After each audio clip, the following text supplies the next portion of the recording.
Pues muy buenas noches a todos. Y para mí de verdad es un honor eh, presentar las dos personas que nos van a acompañar hoy en la conferencia, porque ambos son en el tema que nos compete y muchos otros, pero sobre todo en democracia y psicoanálisis, pues pesos pesados realmente, ¿no? Voy a hacer una presentación muy cortica de cada uno de ellos para de una vez iniciar y después abrir la discusión. Empiezo presentando pues al doctor Carlos Julio González Villa, quien es psicólogo clínico y psicoterapeuta. Él ha sido gobernador del departamento del Huila, ha sido también 3 veces senador de la República, fue presidente de los gobernadores de Colombia entre 2018 y 19 y actualmente es senador de la República. Y el doctor Guillermo Carvajal, quien es nuestro otro conferencista, es psiquiatra y psicoanalista de niños, adolescentes y adultos. Él ha sido director general de la Fundación Instituto Colombiano de Psicoterapia Integral, FICPI. Fue presidente de la Federación Psicoanalítica de América Latina, FEPAL, y es un incansable investigador en temas de psicología del desarrollo y psicoanálisis de niños y adolescentes, educación, democracia y justicia de menores. Además, es un autor de muchísimos artículos y varios libros, ¿no? Entonces, con eso, pues creo que queda claro que estamos con dos personas que dominan el tema de hoy, democracia y psicoanálisis. Y sin más, pues los dejo con ellos para que iniciemos este diálogo, ¿no? Pues en este desarrollo de nuestras aperturas en psicoanálisis, pues lo social es fundamental. Por ejemplo, cierra nuestro ciclo el próximo martes la presidenta que salió saliente de la Internacional de Psicoanálisis, Argentina, Virginia Ungar, nuestra gran amiga, cuya intención siempre fue la apertura del psicoanálisis, el social. Para ella eso fue muy importante. Por eso queremos tener el honor de que esté con nosotros, un personaje de ese calibre que nos cierra este ciclo, ¿no? Claro, dentro de lo social, pues el tema de la democracia se vuelve fundamental, ¿no? Se vuelve palabra palabra bisagra, ¿no? De alguna manera, palabra central, ¿no? Ahora veremos por qué, ¿no? Entre lo social la psicología profunda, la psicología psicoanalítica, se vuelve central. Yo voy a comenzar con una anécdota de Alejandro Magno, ¿no? Alejandro, después de que viene de conquistar la India, pues se refugia en Persépolis, ¿no? Estuvo entre Susa y Persépolis, que eran las grandes ciudades persas de su momento. Estamos hablando del siglo III antes de Cristo, ¿no? Y, y Alejandro permitió, se volvió emperador persa, pues claro, era el dueño del cuento, pues mataron a Ciro y acabaron con todo ese ejército monstruoso que era el ejército persa, esa estructura maravillosa que conformó Filipo de Macedonia, permitiendo que Alejandro fuese educado en un modelo espartano como guerrero y todos sus generales, pero también educado ateniensemente por por el otro, eh, el otro coterráneo de Filipo de Macedonia, el macedónico Aristóteles era macedónico. Entonces lo educó Alejandro, pero también toda la estructura guerrera de Filipo. Entonces aparece esa mente particular de Alejandro Magno. Pues la pelea que Alejandro se vuelve emperador de Persia, pues imagínense, dominó todo el territorio conocido del momento de Occidente, y empezó a pelea de sus compañeros con él porque permitía que se le arrodillaran personas. Eso no era de ninguna manera permitido por un griego. Ningún griego iba a permitir que nadie se le arrodillara a nadie, porque los griegos eran individuales, buscaban ser igualitarios al máximo, no aceptaron reyes. Esparta tenía pero 2 reyes, no 1, tenía 2. Y los 2 solamente mandaban cuando había guerra. Mientras no había guerra, no mandaban eran los gerontes. Eso es muy interesante porque venimos de allí, ¿no? Si estamos hablando de democracia, estamos hablando de Grecia. Somos griegos. Eso no hay lugar a dudas. Cuando uno profundiza en el pensar griego, en los estados mentales griegos, Occidente griego, ¿no? Por eso es tan interesante en este momento ese entrecruce cultural entre Oriente y Occidente, ¿no? Ahora, ese pensar griego, ese estado mental griego, cuando llegan los romanos, que eran absolutamente pragmáticos, conquistan todo, incluyendo Grecia, pero Grecia los conquista, tanto que los dioses griegos, los dioses romanos eran los mismos dioses griegos.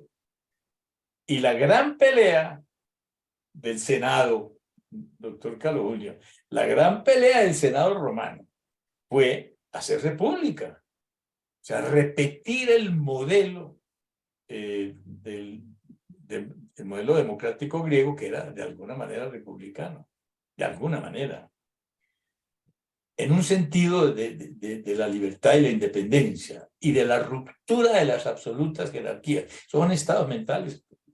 Bueno, por eso matan a Julio César, ¿no? Y por eso, bueno, su sobrino se vuelve el primer emperador y aparece otro modelo. Mas, sin embargo, el modelo griego estaba ahí, vivo todo el tiempo, como un estado mental de alguna manera de libertad. En el siglo IV, pues aparece otro estado mental bien curioso, ¿no? Que barrió con el anterior, que fue el cristianismo. Aparece el monoteísmo vertical, jerárquico, excluyente, machista hasta la pared de frente. Es el modelo que todavía que está vivito y coleando, muriendo, ¿no? Muriendo de forma dramática en el siglo XXI.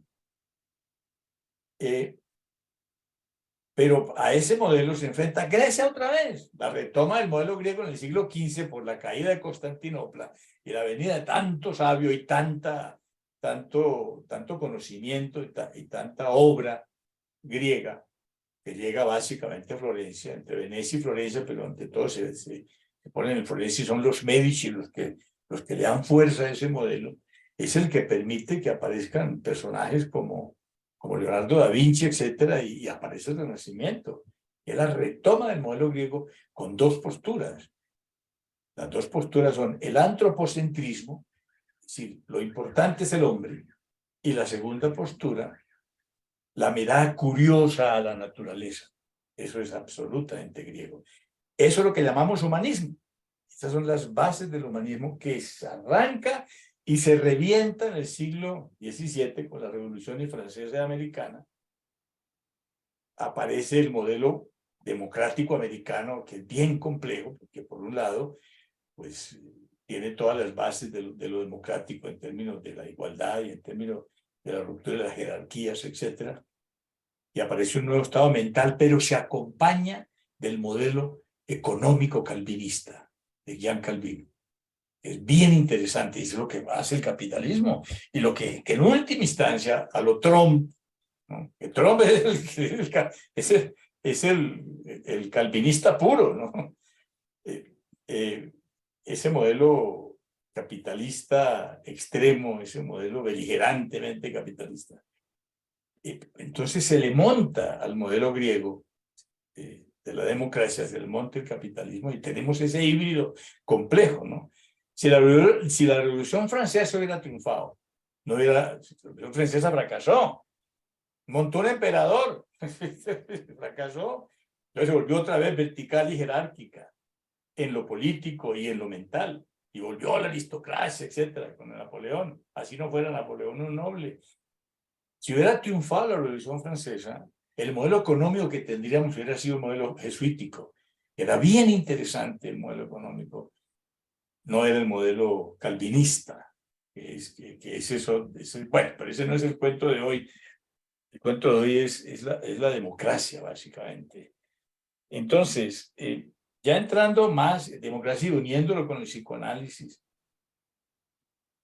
tenemos que ir a los paradigmas, ¿no? ¿Cuál es el paradigma freudiano de salud mental, de hombre sano? Pues básicamente podríamos decir, yo me atrevería a decir algo así como la persona que es capaz de superar el complejo de Edipo, ¿no?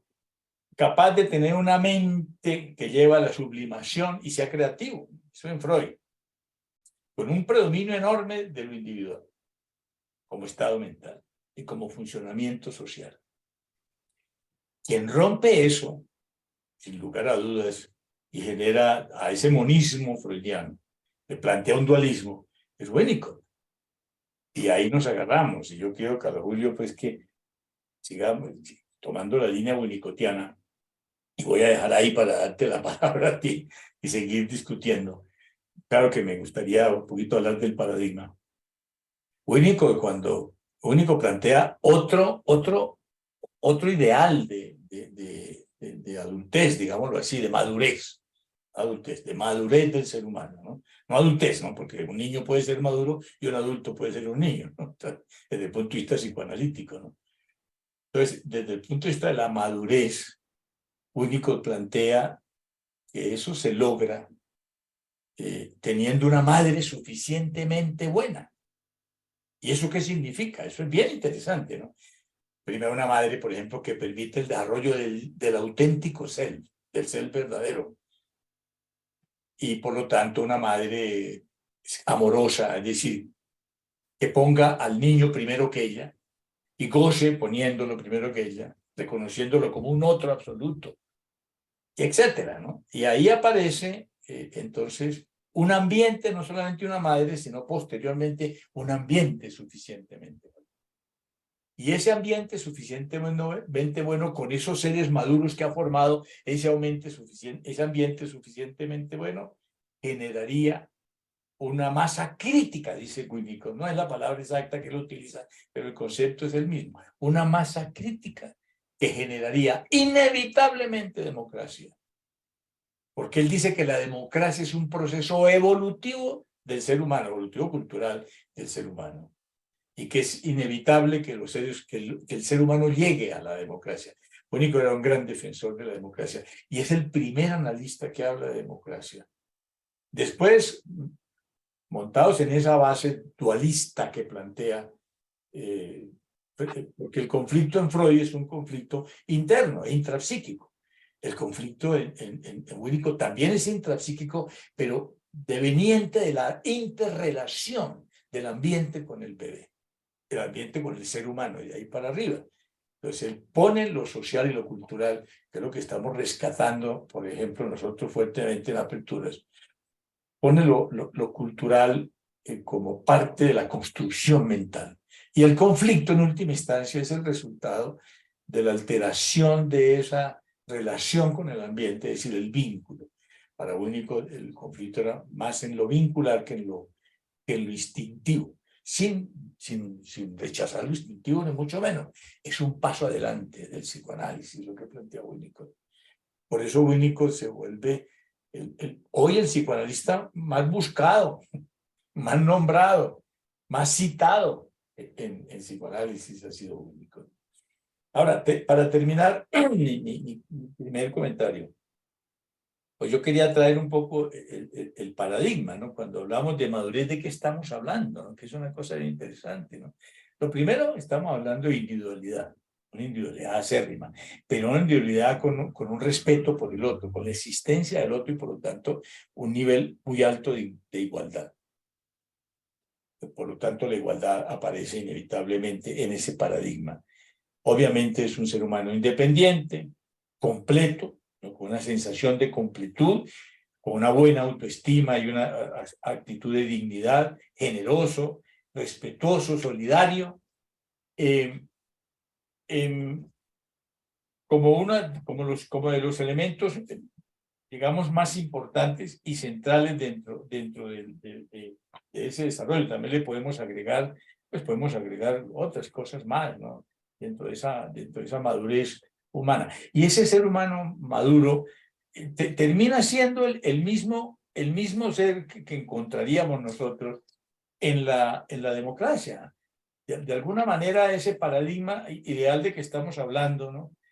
Termina siendo una persona creativa, como lo hemos dicho, termina siendo una persona feliz, crítica y capaz de vincularse en el amor, es decir, capaz de reconocer al otro como más importante que él, de reconocer al otro y de gozar dándole al otro, ¿no? Que es lo amoroso, ¿no? Ese sería el paradigma ideal desde el psicoanálisis. El mismo paradigma de la democracia como estado mental, que es lo que a nosotros nos interesa. Bueno, yo dejo ahí, Carlos Julio, arranque. No, no, no, pues, una maravillosa perspectiva desde la historia que le hemos compartido. Yo recuerdo un libro suyo de hace muchos años, de su autoría, de cómo formar un demócrata sin corromperlo. Sin maltratarlo, ¿no? Sin maltratarlo ni corromperlo, ¿no? Claro, pero entonces quedó sin corromperlo y faltó Claro, porque decir. eso fue un problema del editorial que me quitó el maltrato, sin maltratarlo ni corromperlo, ¿no? Y son los Y tres modelos, Carlos Julio, ¿no? El sí, modelo democrático, el modelo represivo y vertical y el modelo perverso. correcto. A mí qué me preocupa en el abordaje, y hablo desde 3 escenarios y 3 marcadores. En los 3 escenarios estaría el tema de la democracia y la educación, o sea, la educación en democracia, que me parece que es central en la construcción de eso, que se llama un proyecto de vida. 2, la cultura y la democracia, en relación con la influencia de la cultura y la democracia en la cultura. ¿Cuál se nutre de cuál y cómo se modela la cultura? Una cultura en democracia. Y el tercer, y tal vez uno de los temas fundamentales, tiene que ver con lo instintivo y lo pulsional humano, el eros y el tánatos. O sea, la concepción misma de esa tensión y ese conflicto humano en relación con la democracia en la mitad del centro de eso que llamamos la madurez y tal vez el equilibrio humano. Y obviamente hoy reconocemos, para entrar en el presente, de la historia griega al presente, que es parte de nuestro desafío, a una débil construcción democrática, yo diría a una imperfecta construcción democrática. Primero, reñida profundamente desde el modelo educativo, que difícilmente está formando seres en democracia y seres para una democracia. En segundo lugar, una cultura que ha hibridado la violencia, las múltiples violencias y la construcción tanática del ser humano en perspectiva de posicionamiento interrelacional. Y en tercer lugar, lo que tiene que ver con la construcción de la visión del desarrollo humano y de lo que llamamos la felicidad, sea cual sea la definición o en todo caso la realización humana. Y desde ahí, desde esos 3 escenarios, las 3 variables que anunciaba, la concepción de autoridad, o mejor, empiezo por el primero, poder, autoridad y jerarquía. Esos 3 elementos que están transados a lo largo de las etapas edípicas, que están trazados en cada uno de los abordajes del desarrollo cognitivo, que están marcados en cada una de las etapas del desarrollo y la evolución humana, pero sobre todo que están marcados en relación con la identidad del ser en democracia. Y tal vez es ahí donde yo veo y reflejo la mayor dificultad en esa asunción de madurez que usted muy bien la ve al final de un camino que desde la individualidad permite el reconocimiento del otro y la construcción de colectividad, porque solo se puede permitir ahí, para hablar de las dificultades de un modelo muy imperfecto como el nuestro, que pretende un producto sin haber atravesado todos los procesos para lograr ese resultado. O sea, sin tener el andamiaje para lograr el resultado. Casi que yo diría que gran parte del producto que se da en las cosas buenas de construcción en democracia termina siendo más espontáneo y una visión más natural, con natural de bondad humana, que de otro tipo de instrumentalización que produzca ese resultado. Y eso básicamente me parece que apunta al centro de los problemas centrales que tenemos. Antes de empezar esta conversación, que agradezco y que me honra estar, hablábamos sobre cómo está el país. Y para hablar de cómo está el país, pues básicamente estamos hablando de cómo está la democracia, cómo se toman las decisiones, desde dónde se toman las decisiones, cuáles son los objetivos, metas que inspiran esas decisiones. Cada vez que se toma una decisión, por ejemplo, aquí en el escenario en el que yo estoy, desde dónde se toma y cómo se toma, incluso cada partido político, cómo se diferencia en su concepción de democracia, y cada decisión que se toma, qué tipo de democracia apunta en el desarrollo de la misma. Eso nos parece profundamente interesante, porque podría ser una respuesta, aparte de los graves problemas que tiene nuestra nación, y bueno, no escapa el mundo, pero hablemos concretamente de Latinoamérica, porque estamos llegando hoy a varios países latinoamericanos y compartimos parte de las mismas preocupaciones de la construcción en democracia. Por ejemplo, la influencia del narcotráfico y la narrativa del narcotráfico en la construcción de la democracia. Pero como antes en la Grecia antigua, los mismos disruptores que impedían que se construyera democracia, o el anhelo de la humanidad en relación con la democracia y de estos pueblos nuestros latinoamericanos tratando de construir democracias, pero en esa ambivalencia profunda entre los modelos que se tensionan en sí mismos y que incluso al interior de lo que parece ser democracia son claramente antagónicos en la argumentación y en la capacidad de definir su deseo democrático. A eso me refiero para llegar desde la Grecia antigua, que es un relato maravilloso, al hoy en el cual nos encontramos. Muy bien, tú traes el tema, un tema absolutamente central que hemos trabajado los dos tanto tiempo, que es el tema educativo. Y traes Latinoamérica, que me parece muy interesante de discutir sobre eso, ¿no? Cuando uno piensa en el concepto de Winnicott, uno piensa en el concepto winnicottiano del ambiente suficientemente bueno. Cuando hablamos del ambiente suficientemente bueno de Winnicott,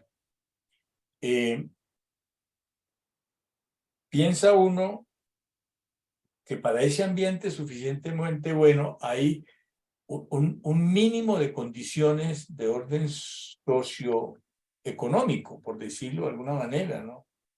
Esa sería la primera falla en la perspectiva de un ambiente suficientemente bueno para Latinoamérica, ¿no? Esa clasificación de los países del primero, segundo, tercer mundo, y nosotros como los países, como parte de los países del tercer mundo, pues nos plantea eso, que en el fondo hay unas diferencias económicas. Primero, somos pobres, no hemos sido capaces de generar una industrialización que nos permite un piso mínimo de un desarrollo económico. Entonces no hay con qué. Ese es el primer punto. Y segundo, pues el verticalismo, la jerarquía, toda esta cosa española, que también es una herencia muy compleja. Un estado mental particular, porque a nosotros nos interesa eso, a lo Julio, como estados mentales, claro. Entonces, piensa uno, ¿cómo fabricamos demócratas, ¿no? ¿Cómo educaremos demócratas en América Latina, ¿no? Dadas esas circunstancias, tú recuerdas cuando hiciste tu trabajo sobre paz en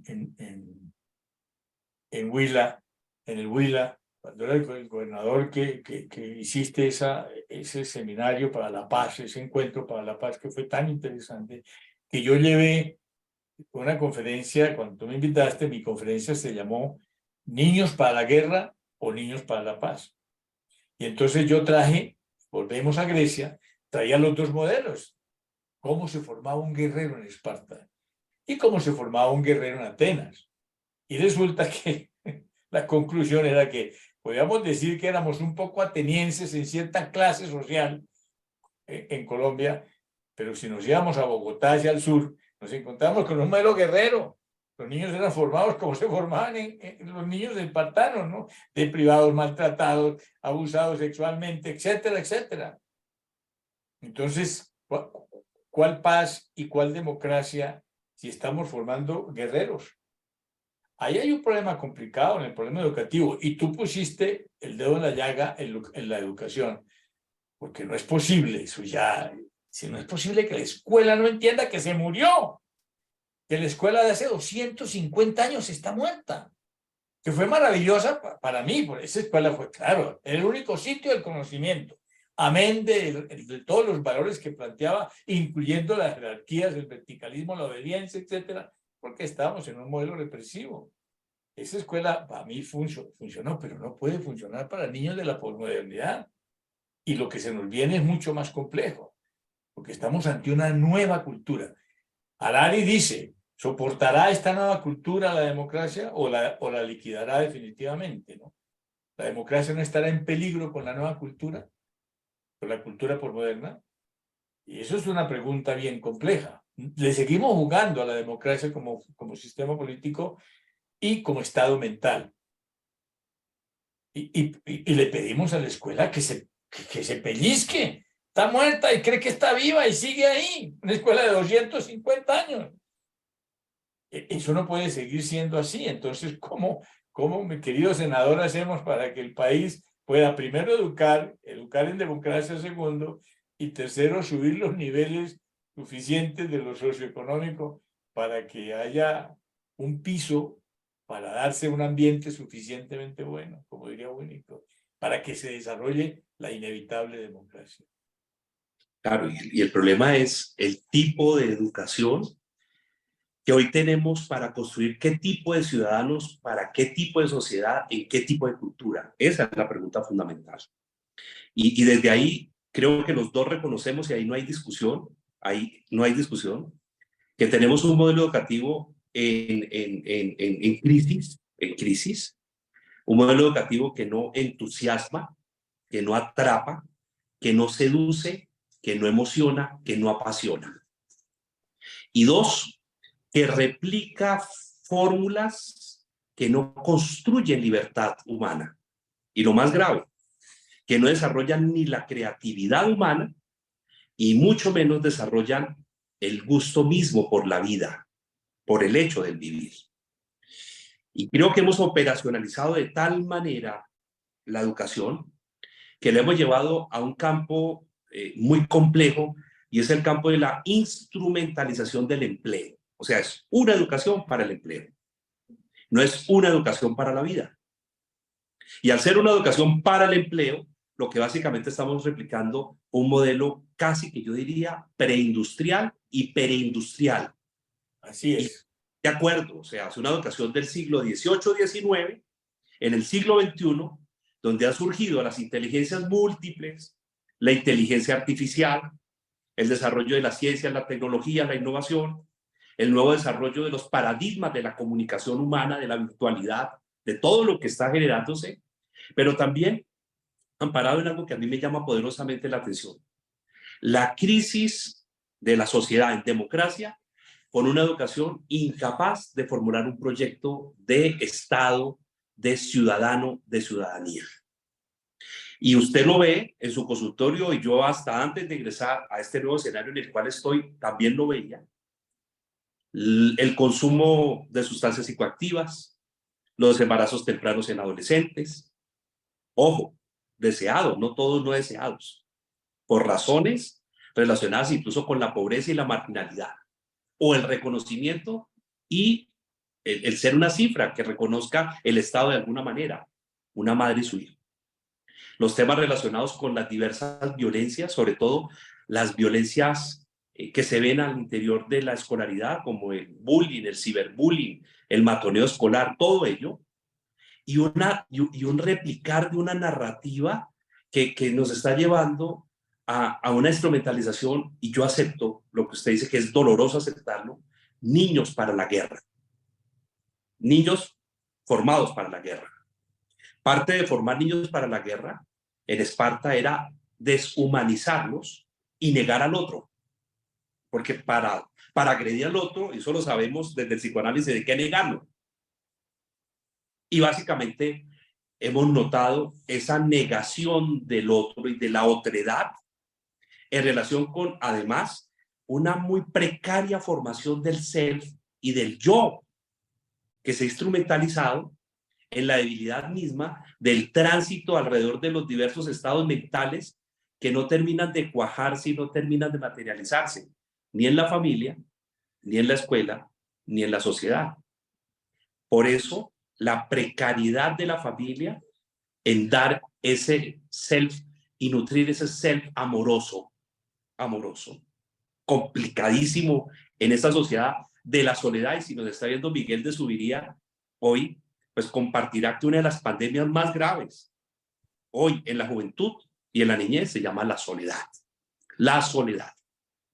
Y dos, no solamente en la escuela, en donde la otredad está negada por la ausencia de diferenciar, usted lo escribió en su libro, es suyo, creando talentos, diferenciar, escudriñar, permitir la curiosidad de ese desarrollo del talento, ese mismo de Leonardo da Vinci en su maravillosa obra general. Y lo más grave es en la sociedad impidiendo al ciudadano convertirse en ciudadano, con derechos, también con deberes, conscientes.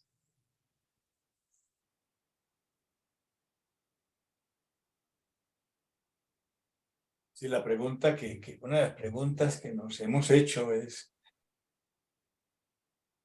¿y cómo hacemos los psicos, en este caso los psicoanalistas, ¿no? Para ayudar a implementar, ¿no? A implementar la comprensión de un modelo, ¿no? La teorización de un modelo, para que ese modelo nos permita tratar de construir ese personaje no frustrado, amoroso, de que tú hablas, ¿no? Claro, tú traes un tema complicadísimo y es que yo no quería meterme en él, y es la posmodernidad, porque es que estamos nosotros hablando de alguna manera, haciendo la crítica de alguna manera desde la modernidad. ¿Por qué? Porque estamos hablando de democracia, y la democracia es el gran producto de la modernidad, que arranca, como decíamos, tímidamente en el siglo XV, se dispara en el XVII y se cristaliza en el siglo XX, ¿no? Como estado mental.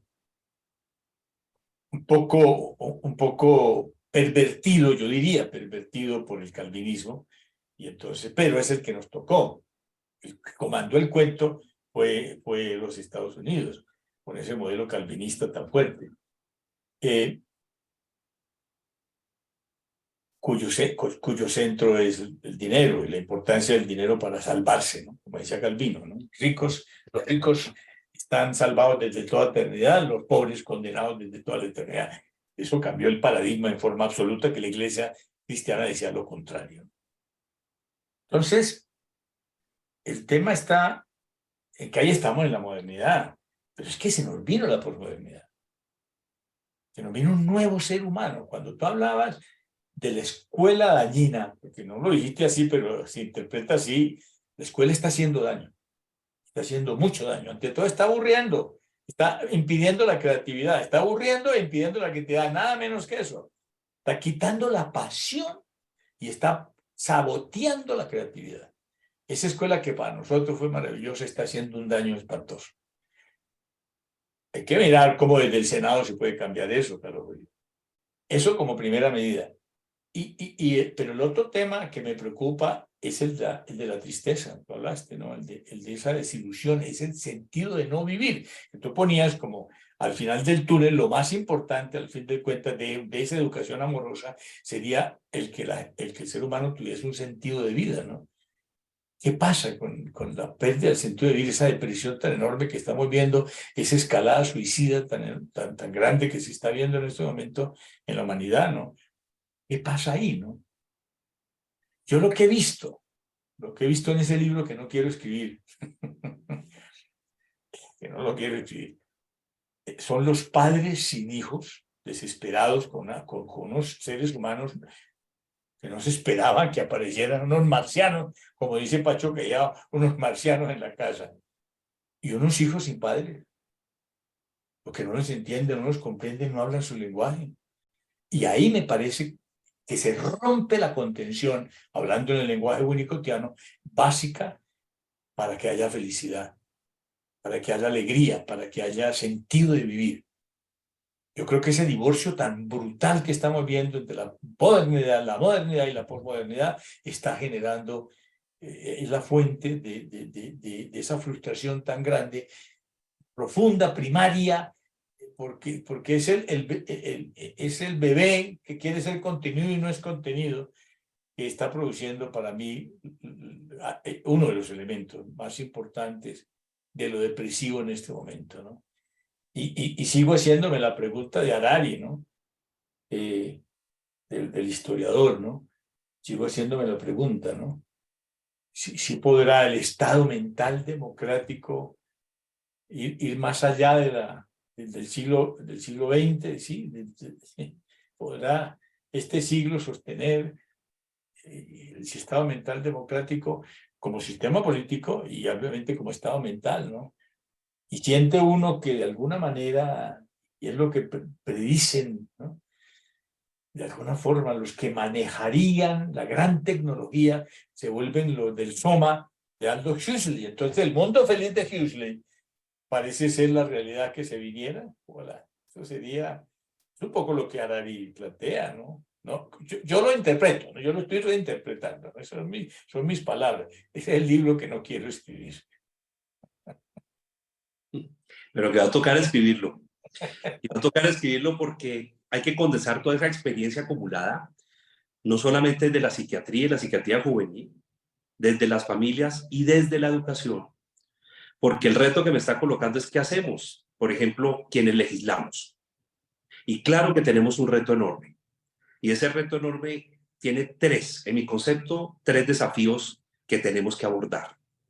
El primer desafío es cómo lograr introducir academia en las discusiones legislativas.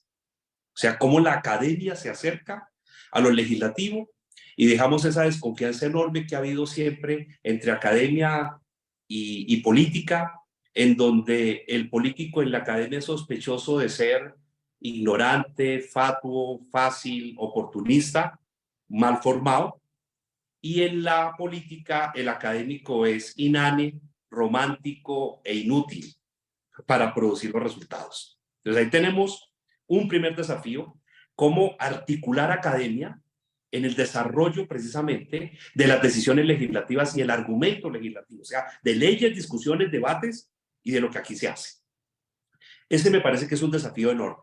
El segundo desafío, cómo lograr que los mismos actores, en este caso la educación, desde adentro de la educación, implosionen los cambios que requerimos.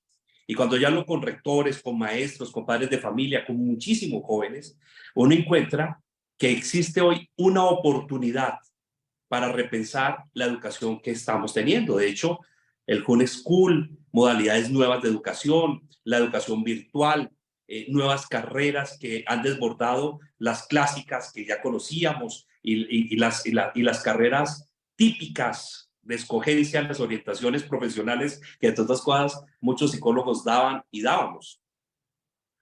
Los retos y los desafíos del siglo XXI en relación, y ese es el tercero, con el concepto de realización humana y de felicidad. ¿Y cómo eso introducirlo en la discusión legislativa? Por ejemplo, cómo introducir que la educación vaya más allá de la evaluación a través de competencias cognitivas y no sea solo ello, que las pruebas de estado no se conviertan en el único marcador y trazador de la inteligencia y el desarrollo y la predictibilidad del éxito humano de una persona, cómo lograr introducirnos en todo lo que significa el estudio curricular y de pensum para tratar de atraer en el siglo XXI lo que nos ha enseñado el siglo XXI en relación con lo que los jóvenes desean, quieren, pero nosotros también en democracia entendemos que debe ser parte de la construcción de ese estado mental. Tenemos retos y desafíos en relación con el concepto de mercado y formación para el mercado y profesionalización para el mercado. ¿Cómo instrumentalizar el concepto de felicidad? A mí me preocupan cifras aterradoras, como por ejemplo una de una investigación de unos cercanos, que la referiré en su momento, que está en proceso, en donde lo que me dicen preliminarmente es que de cada 10 personas que ellos han investigado en 5 ciudades capitales en Colombia, 8 personas están haciendo lo que nunca se imaginaron que iban a hacer, ni para lo que se prepararon a hacer. O sea, de cada 10, solo 2 personas están reportando que han logrado insertarse o articularse en lo que quieren, les gusta o para lo que se prepararon. Y están haciendo lo que les gusta. Imagínense la tragedia de construir una democracia con personas altísimamente frustradas, esperando simplemente la pensión. Y ahora que hay una discusión sobre cuál va a ser el modelo pensional colombiano, esperando básicamente una pensión. Entonces ahí lo que surge y lo que quisiéramos ver es cómo podemos responder en una articulación, en ese trípode perfecto entre academia, sociedad y gobierno, en este caso nosotros desde el legislativo, para producir algunos resultados que no van a ser fáciles en la transformación de una sociedad que también se resiste profundamente al cambio, porque nada más que el miedo y la incertidumbre por el cambio. Bien complejo lo que has planteado. Son demasiadas cosas, pero, por ejemplo, ¿no? La inmersión de la academia, ¿no? No más el sistema educativo de la primaria y la media y la superior, no hablando del universitario, pero hasta ahí con FECODE, por ejemplo, ¿no? Si FECODE no entra, esta federación no entra dentro de esta conciencia de lo que estamos diciendo y deja tanta preocupación de orden económico, que es buena, que es legítima, obviamente. Yo diría que quien debe ganar más en una nación debe ser el maestro. Debería ser el partero de la cultura. Es que lo grave es que hoy no está siendo ni el maestro ni los padres el partero de la cultura. La cultura son los paradigmas instalados en la mente de los seres humanos. En niños y adolescentes hoy no los instalan ni los padres ni los maestros. Eso es dramático. El paradigma lo están instalando los influencers. Así de sencillo. Por lo menos en cierto nivel hacia arriba. Puede que en ciertos niveles hacia abajo, digo yo, de pobreza, qué sé yo, en donde no haya posibilidad de acceder a los medios, que cada vez es menos la población que no accede. En esos niveles, los paradigmas están impuestos por otros personajes totalmente diferentes a padres y maestros. Y eso es absolutamente triste y terrible. Es que nosotros que somos los clínicos, cuando sentamos a una niña de 12, 13 años a hablarnos, hoy, muchachito de 8 años, uno ve exactamente cómo la influencia de la red es brutal por encima de cualquier influencia escolar y familiar. Ese es uno de los puntos, ¿no? El otro, el matrimonio a academia política, ¿no? Es tan importante, ¿no? Pero hay que... a mí lo que me parece más complejo es la no conciencia de los adultos de la modernidad, que incluye a todos los senadores. la no conciencia de que hay un cambio estructural de la cultura absolutamente brutal y que estamos pensando que si nosotros estamos hechos mentalmente de una manera particular, eso va a continuar y vamos a morir inocentes. Y esa nueva cultura se genera desde abajo, no desde arriba.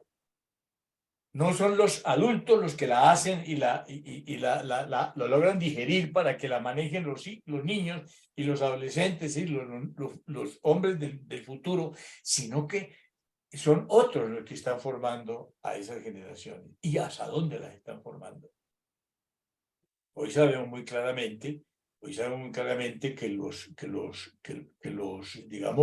los instrumentos impulsadores de la cultura, como estrategias, y no solamente estrategias, sino como patrones teóricos. La teorización la está dando el feminismo y el movimiento LGBTIQ+. Es mucho más importante dar patrones hoy por hoy que la escuela y los padres. Bueno, otra razón por la cual no quiero escribir el libro.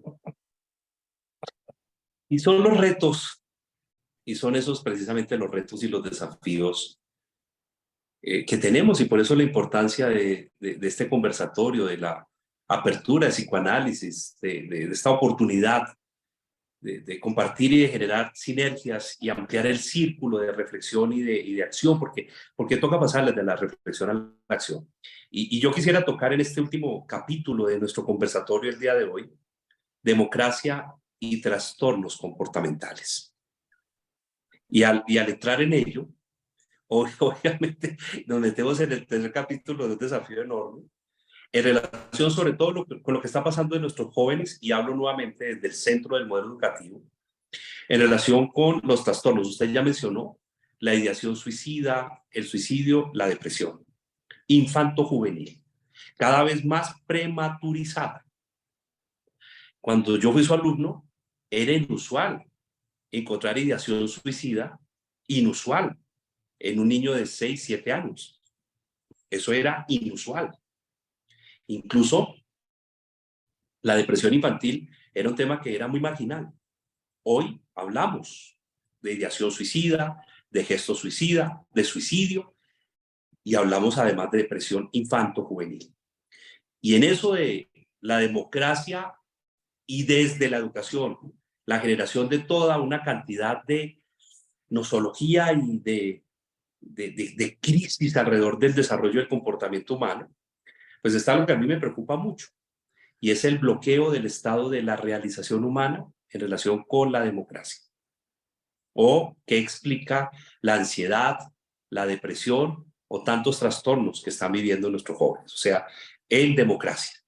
Y parte de ello, obviamente algunos me podrán decir, eso no es solamente referenciado a una democracia o a otro tipo de modelo, pero lo que vemos hoy, porque es lo que estamos analizando, es lo que tenemos en este modelo, que es el que vivimos, es el desarrollo de las patologías y el desarrollo de los trastornos comportamentales, en mi concepto, profundamente relacionados con la construcción de esa educación o la deconstrucción de esa educación que hoy tenemos. Y esa es parte de la preocupación fundamental. Y creo que cada vez se está desnudando más la crisis de ese desarrollo humano, porque lo que estoy viendo, y lo digo no solo como psicoterapeuta, sino también lo digo desde este escenario, es la deformación del concepto de realización y de desarrollo humano. Y eso es lo que más me preocupa. Y creo que ese es el otro desafío enorme en donde tenemos muchísimo para aportar. Ahí lo dejo. Ahí lo dejamos, Richard, porque ya yo creo que es hora de, si no nos comemos todo el tiempo, aquí el doctor Carlos y yo empecemos a ver qué respuesta nos da este público querido, qué comentarios hay, quién quiere intervenir. Atentos para que por favor alcen la manito.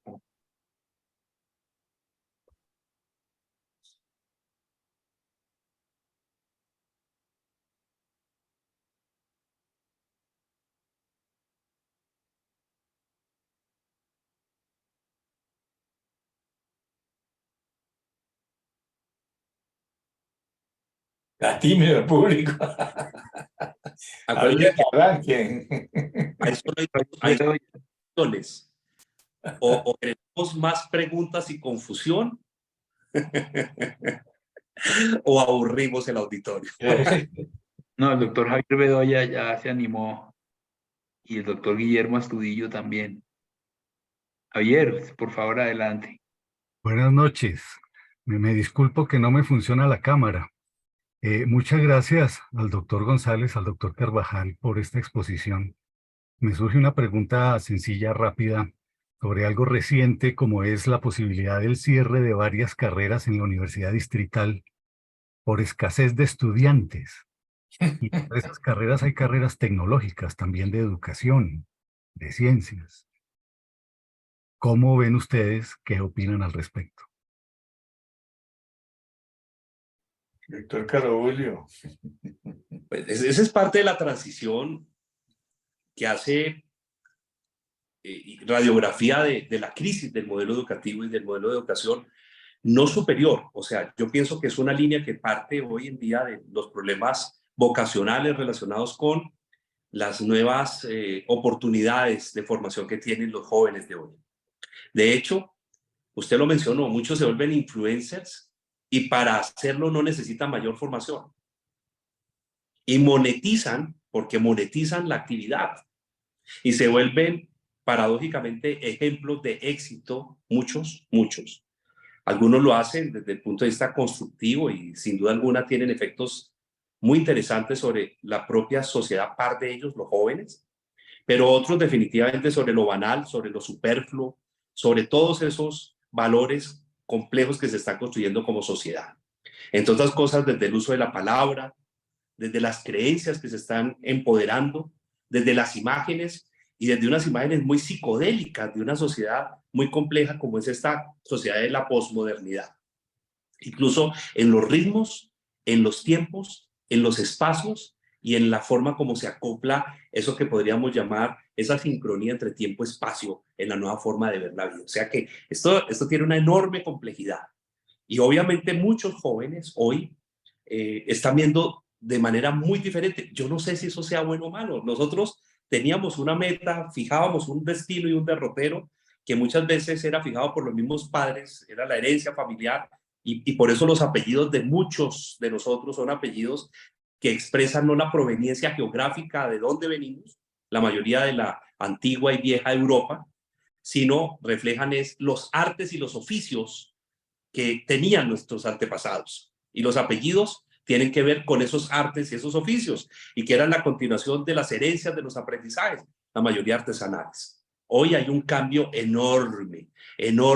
A mí me sorprende cuando hablo con mi hijo, uno de mis hijos menores, y me habla sobre la inteligencia artificial, y me habla sobre cómo aprenden hoy y cómo ese aprendizaje, a dónde lo quiere llevar y cuáles son los retos y los desafíos que tiene. Entonces, en ese sentido, creo que se hace muy interesante, pero muy interesante, entender que ese complejo de desabastecimiento de demanda versus la oferta va a seguir sucediendo muchísimo, y que llegó la hora de que las universidades comprendan y comprendamos lo que está sucediendo en esta transición, que cada vez va a ser más rápida, porque las nuevas carreras, y por ahí hay una lista que hizo una universidad muy interesante en Estados Unidos, las nuevas carreras de las 10 más importantes en cuanto al deseo, la demanda, solamente 2 de las clásicas, de las que conocemos como carreras liberales, se sostienen. 8 son carreras incluso impensables, diferentes a todo lo que hemos conocido y a lo que ya se está dando cada día por conocer.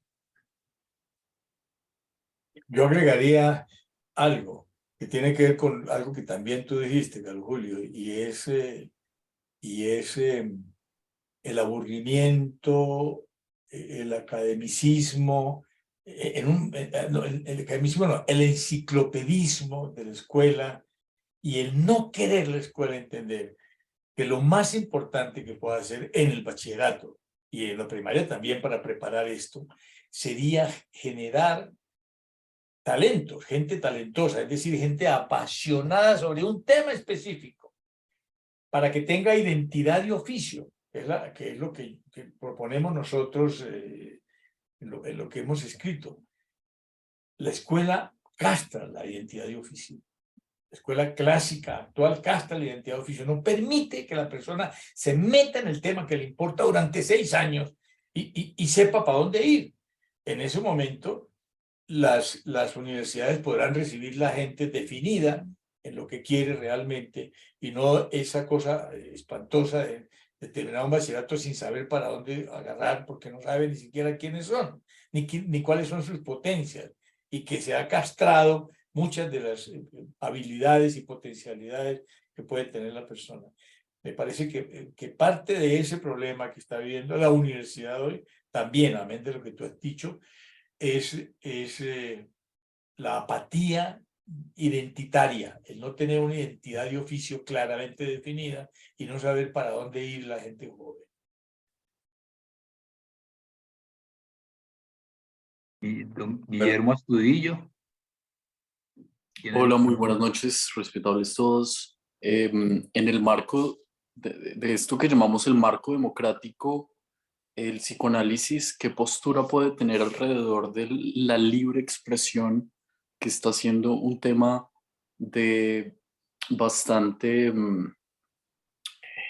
debate en distintas universidades de Estados Unidos? Me gustaría saber qué consideran que puede ser el rol del psicoanálisis sobre este asunto. Voy a comenzar a responderte, Guillermo.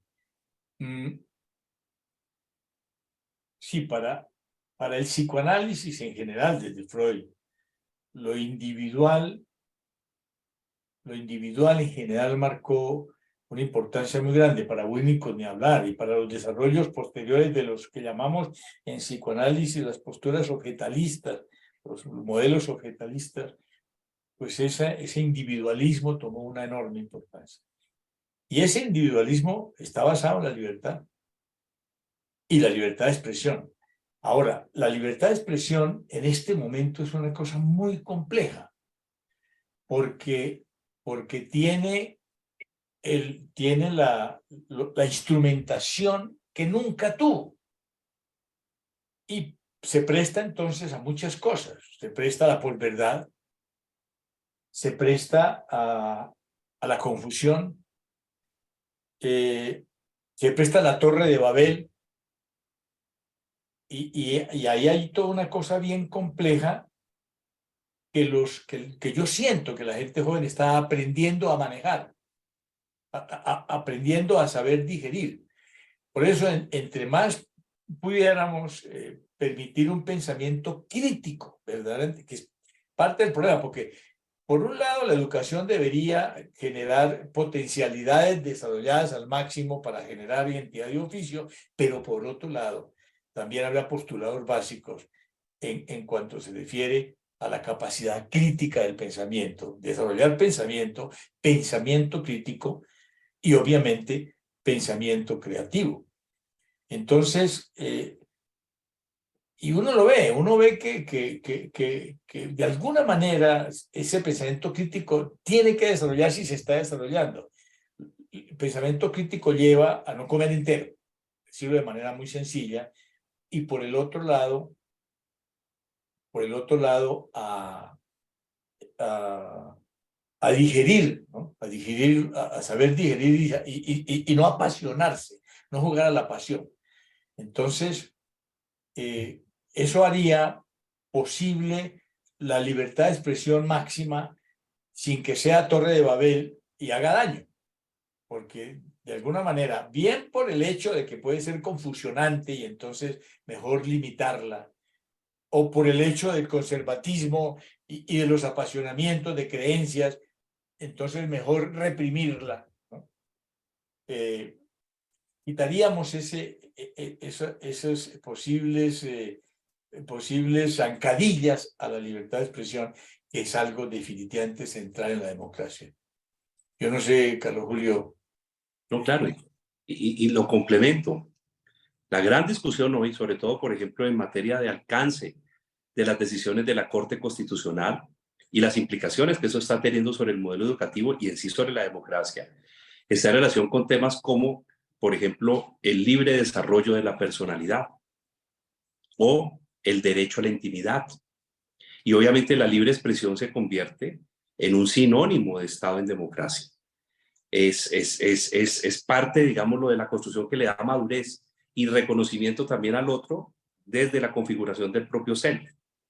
Para tener ese estado de respeto legítimo por el otro, aquí acudo a un maestro que también tuve que se llama Humberto Maturana, el otro en legítima convivencia con uno y uno en legítima convivencia con el otro, pues se requiere una construcción muy seria del self y obviamente un reconocimiento muy claro y muy serio del otro.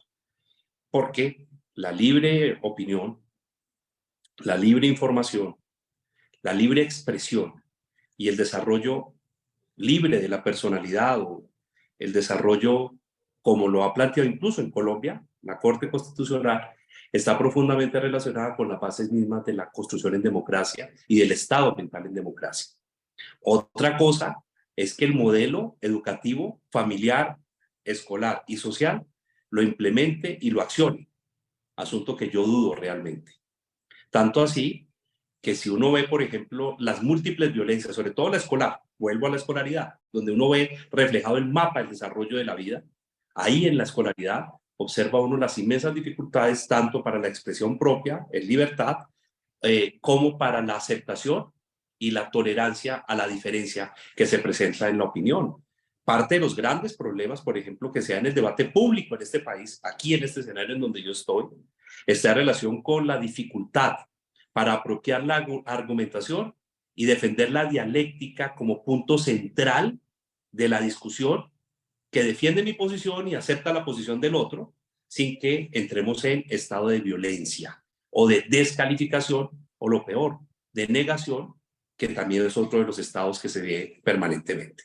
Así que es muy pertinente la pregunta y yo creo que parte de los indicadores que da una radiografía de una sociedad que madura desde el punto de vista democrático está en relación con qué tanto existe la oportunidad de ese libre desarrollo de opinión, de expresión y de personalidad.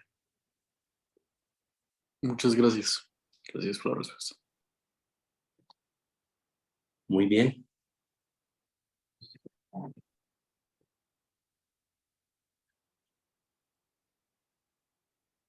Muy bien.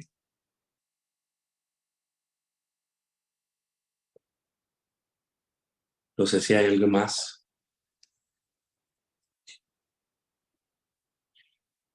Doctor Carvajal. Sí, parece que estamos está muy pensantes nuestra escucha. Bueno, ojalá hayamos generado confusión, porque de eso se trata. Y preguntas, muchas preguntas, ¿no? Sí, definitivamente el tema de la democracia que nos ha llevado a donde nos... El tema de la democracia está unido al tema de la tecnología, que son las respuestas finales del modelo griego. Yo vuelvo a insistir en eso. En el individualismo acérrimo, en el antropocentrismo, planteamiento griego, por eso no aceptaban los griegos, compañeros de Alejandro, que se le arrodillara a la gente a Alejandro, porque ellos no aceptaban que hubiese seres superiores en el mundo, eran todos iguales. Era el antropocentrismo, todo el ser humano centrado en sí mismo, en el humano, y el desarrollo de la mirada a la naturaleza que crea la ciencia, ¿no? Los griegos fueron los primeros que generaron modelos científicos, precientíficos, obviamente. El método estuvieron muy cerca a plantearlo. De hecho, los desarrollos post-griegos, de los post-alejandrinos, lo plantearon. Claro, ya lo desarrollan son los islámicos en el siglo IX, en Basora, actual Irak, cuando aparece Al-Haim y desarrolla el método científico. Pero lo que me parece más interesante, ¿no? Es la democracia, así como estado mental y la sostenibilidad posible de ese fenómeno. Porque Winnicott, vuelvo al gran Winnicott, que es el que arranca planteando el tema directamente desde el psicoanálisis, desde el ambiente suficientemente bueno para formar mentes maduras y haya masa crítica para que esas mentes maduras generen el modelo de estado mental democrático. Esa es la gran pregunta, ¿no? ¿Será eso cierto? ¿Es evolución? Si es así, pues no hay nada que hacer. Entramos en el cuento porque es evolutivo. Y lo evolutivo nos atrapa a todos, de alguna manera. Claro, está el problema de Oriente y Occidente, ¿no? Occidente griego, Oriente verticalismos jerárquicos, etcétera, ¿no? Absolutos por toda su formación y sus estados mentales no han cambiado en ese sentido. Así haya una Corea del Sur, haya 2 o 3 países más, el mismo Japón, ¿no? Con algo del modelo democrático occidental. Oriente es otro cuento, ¿no? Y ese es otro desafío, entonces. Y sí, y todo el cuento de la nueva tecnología, los niños educados por los influencers, la superficialidad de todo, ese reemplazo de tantas cosas de acción humana que va a hacer la inteligencia artificial, ¿soportará la democracia todo eso? ¿O caeremos, vuelvo e insisto, en el modelo de Aldo Huxley del mundo feliz? Los alfa, poquiticos, manejando definitivamente los beta, ¿no?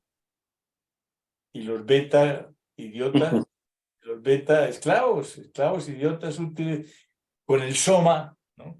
La sustancia que decía Huxley que se le iba a dar a todo el mundo para estupidizarlos, ¿no? Y poderlos manejar. El soma sería toda la nueva tecnología y toda esta parafernalia del nuevo mercadeísmo alrededor de la tecnología nueva, ¿no? Entonces, ¿qué va a pasar con el ser humano? Son las preguntas que nos hacemos, ¿no? Esta eclosión democrática en ciertos momentos, en ciertos países, en ciertos... Y que por lo menos pretendiendo llevar hacia un modelo amoroso de relación interpersonal de las gentes, ¿no? El otro primero que yo, que es el central en la democracia. ¿Será posible? ¿Subsistirá la utopía? Sí. Como senador, te toca pensarlo muy en serio y ver qué se hace desde allá. A mí me inspira siempre relacionar democracia con libertad. Dentro de todos los modelos, el más cercano al desarrollo de la libertad humana. Y creo que eso es como el concepto de homeostasis y bondad. Y siempre creo que primará la búsqueda de la libertad, porque es un anhelo además interior del ser humano. Y por eso creo que en sus diversas facetas y versiones, la democracia siempre tendrá una oportunidad desde eso que significa el anhelo de la libertad humana. Pero comparto con usted, hay una segunda película por ver que se está desarrollando hoy, cuyo guión cinematográfico está en plena acción, con nuevos protagonistas, con nuevas tecnologías, con nuevos paradigmas, modelos de comunicación, con nuevos modelos de conversación humana. Hasta eso ha cambiado. Inclusive los teóricos ya están hablando, desde la evolución también, con nuevas transformaciones de la corteza cerebral y de la neurotransmisión. Sí, lo que estamos viendo, sin duda alguna, es un fenómeno interesante, apasionante, y qué bueno poder ser testigos de este siglo XXI, estar aquí para poderlo estudiar y bueno, en el caso nuestro, ustedes y nosotros, de alguna manera aportarlo. Esta que hemos tenido hoy es una conversación muy profunda, muy difícil muy difícil de digerir, pero muy interesante porque queda para muchos capítulos más. A propósito, doctor Carvajal, vamos a tener en los próximos días un programa en el Senado de la República, en todos los canales de televisión de los que hace parte este sistema público de televisión, precisamente sobre este tipo de desafíos y de retos que tenemos, que tiene que ver con el comportamiento humano, con la salud, con la educación, sobre todo con la salud mental, que son parte de los retos que nos hemos fijado. Pronto compartiremos algunas leyes que estamos preparando. Son 3 concretamente, y que esperamos sean aporte a este momento crítico del desarrollo de la educación y sean también un punto de inflexión en la reflexión sobre la educación en Colombia, concretamente en Colombia. Pero como sé que nos están viendo otros países, pues qué interesante que esta discusión se pueda llevar latinoamericanamente por las identidades que tenemos y por todos los elementos que compartimos. Yo le agradezco infinitamente la invitación a su señoría. Fui su alumno, me declaro, sigo siéndolo, y qué bueno poder compartir estos espacios desde la academia y desde los escenarios legislativos como al que pertenezco hoy, para generar esta sinergia que permita empezar a encontrar respuestas o articular o escuchar otros que ya han trabajado en ello y que los estamos esperando para que nos aporten en la construcción de esa sociedad en democracia y en la construcción de ese estado mental que nos permita avanzar con todas las complejidades de esta posmodernidad. De verdad, muchas gracias. Esperanza, tienes la palabra, adelante. Muy agradecida por la invitación y en este momento estoy pendiente siempre de todas las conferencias y la información que ustedes nos dan, agradeciéndoles a todos por esas charlas que ustedes tienen para irlos induciendo en todo lo que es la educación a nivel y la democracia a nivel del país. Muchas gracias y bendiciones para todos. Gracias, Esperanza.